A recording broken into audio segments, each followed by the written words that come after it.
Well,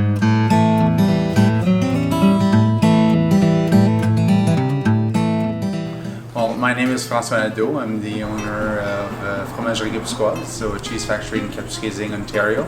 We produce a variety of cheeses of goat, sheep, and cow milk, which mostly supplies the area, but also down south of Ontario. I came about, well, basically initially I had not planned on starting a cheese factory. I had initially expected to be a teacher, but then I took a year off to travel, which basically brought me to Asia, and strangely enough decided over there, while especially due to China and Vietnam. China, after staying 4 months with basically no cheese. Vietnam, I actually went couch surfing at cheese makers, French cheese makers that went Vietnam for cheese production, and afterwards went back to China for 5 months and a half. That kind of got me into the desire to learn how to produce, and naturally got me interested in the product itself. After which, upon coming back, I went on a small trip, visiting many cheese factories in Quebec province, which to basically get an idea if it's something I really wanted to do, if it was something what if I wanted to do it, what should I do? And I've been recommended to go to France, where I went to study for a year, and I came back here to start my cheese factory. The thing is, I really wanted to go back home. I did not necessarily want to live down south, or so if I wanted to be a cheesemaker, I was stuck in starting a cheese factory or moving, and moving was not a question, so an option for me. So starting a cheese factory became the solution, and that's what started it. I was going to ask, so was it just like you were not able to find a job as a teacher here? No. I haven't gone to teacher school yet. I was planning on going. I did my bachelor's in history, after which I went to, well, basically I took a year off, as I mentioned, and then my focus of interest changed to cheese, and I never went to teachers college.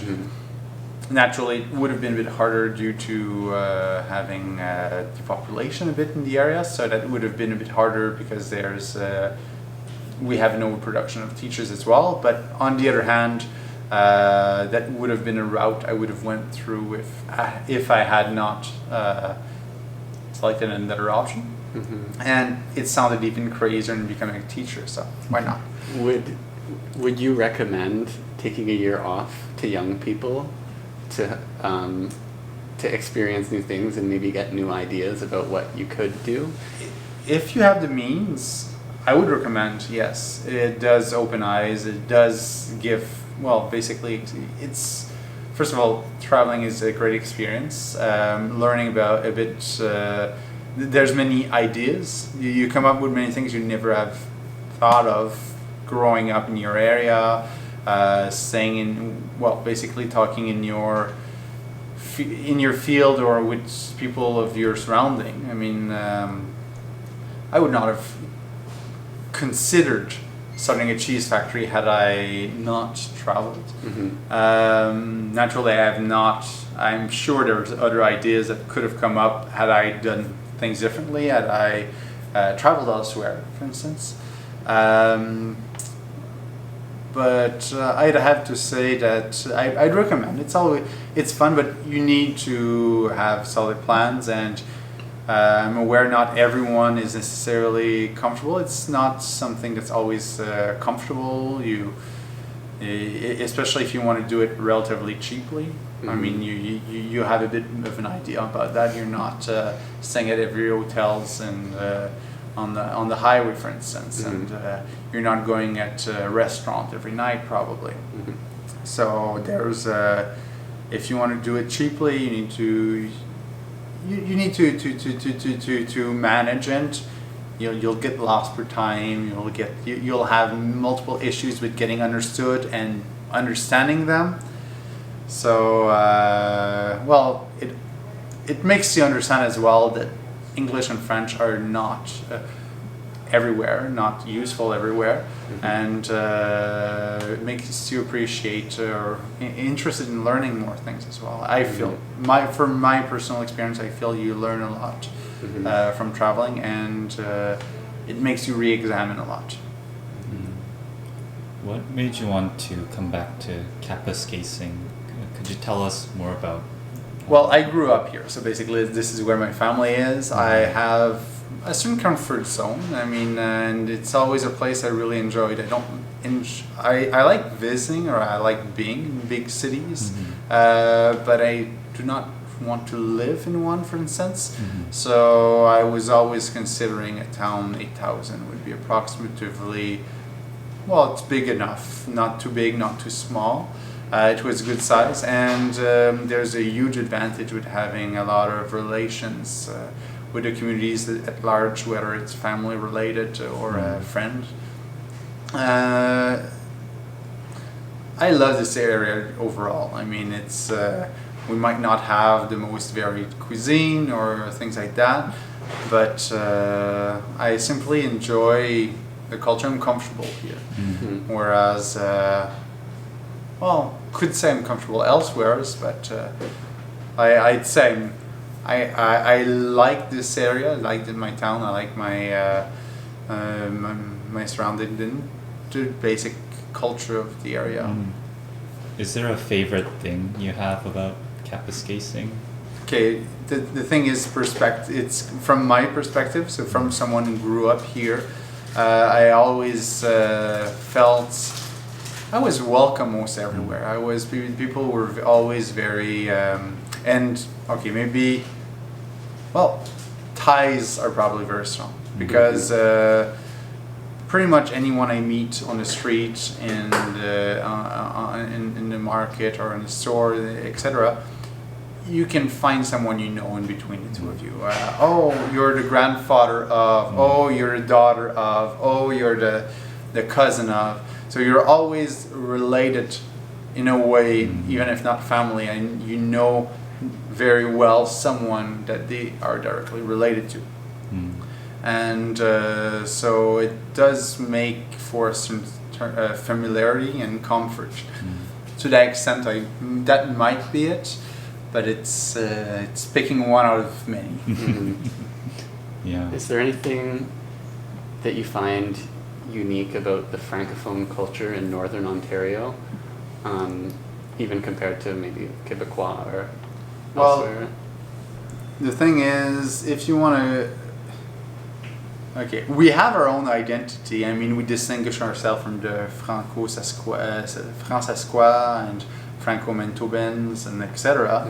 But on many issues, I mean, we are quite similar to the Franco-Manitobans and so the Francophones in the other provinces as well. I feel we have somewhat of, being a minority, we are quite organized compared to other Francophone minorities in some other provinces. This area has basically grown. Is relatively recently born. I mean, we were this area was basically settled in the 1920s, and therefore it's a very four generation area, and to that extent, I find that there's a very strong link in between the people due to big families having made. Like a couple of big families are what produced most of the population here. Naturally, there's a lot of aspects due to nature, which Quebec side of the boreal forest is quite different in terms of culture-wise. And same thing with more eastwards if you go past Thunder Bay. But that's mostly due to basically what made the initial settlements, which basically around here was mostly wood chopping and mining, and basically a huge chunk of majority of the population was francophone due to the train leaving from Montreal into towards this area. After Hearst, it basically drops in percentage at earliest. But I'd say we have some unique events in our history, but not all nice either, such as second deadliest protest in Canadian history is going to Hearst, you'll see a monument. And c'est quoi le nom encore? Resort sighting, yeah. At Resort, you'll see a monument, and that's for the second. It's 6 instead of Winnipeg one was 100 and something, but we're the second one, and that's part of our history, whether we want to or not. But that was a long time ago. I mean, that was my father was a very young kid at that time. And what has the response been like coming back to the factory? Creating factory here? Yeah, the community response. Okay, well, naturally, there's one of the thing I really enjoy in these areas is there was a huge initial support. Well, it's been a continuous support, but initially we've had a huge turnout to come and visit, to see, to taste. People wanted to give it a chance, and so anything new that starts here, they really want to encourage it, to try it. And so we've had, for instance, a few days before our inspection for Outback, we decided to have open house before we need to clean everything up. And so we decided to open up, and we simply publish a Thursday, I think, on Facebook, say, okay, we'll be open that day if you want to come visit, see the place before it's basically sanitized. And so we had around 1,000 people turn out, and that basically is a huge chunk of the population. So we had huge amount of follow through, and like for instance, as soon as we published it on Facebook, the local radio started talking about it, and so a huge turnout initially. As soon as we started producing, as soon as we said we have some cheese. Suddenly we had issues with parkings and stuff. So people were very eager to see and to support. And so they really want to encourage it. And some people said, well, it will be harder up north. Some cheese, but I think in many cases, people moved their tastes as well. So initially, naturally, they wanted the cheese curds a lot. And some of them enjoyed more refined or aged cheese, but then with time a lot of them turn around and decide to try and they started enjoying it. So people were really trying to learn to like it as well, which basically I really appreciate from the community. Yeah, maybe as a last fun question, what do you love most about cheese and cheese making? Well, okay, first of all, cheese is something that I can use pretty much everywhere. There's two type of products I really enjoy, and cheese was one of them. There was also I really love breads and anything with a certain type of flour of some sort, so noodles, bread, and such.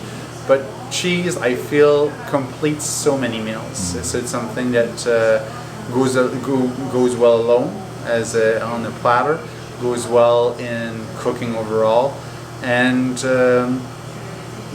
I simply like the flavors and such. I can't say I like every single cheese. There's quite huge amounts of varieties, but I do enjoy the variety it possesses. I do enjoy the product itself, and basically how it feels, how it's manageable and malleable, and in the production itself, what I enjoy most. Well, naturally, it's always the end product. I mean, as soon as you have the end product, you're always that you're satisfied with. It's probably the most satisfying part. But I do really enjoy. Well, basically the smell of cheese is very, for me, is very pleasant. I'm aware it's not for everyone, but I do enjoy the smell of cheese overall. So it's something that in the aging rooms and such, and when you cut wheels, so you have a fresh wheel you have just cut, there's a certain smell linked with the interior, which you don't get when it's even it's been pre-cut or something. So it's a big advantage to have access to big wheels, and you can't really, if you're living alone, you can't really cut a big wheel and do all that. Well, you could, but you need to consume a huge amount.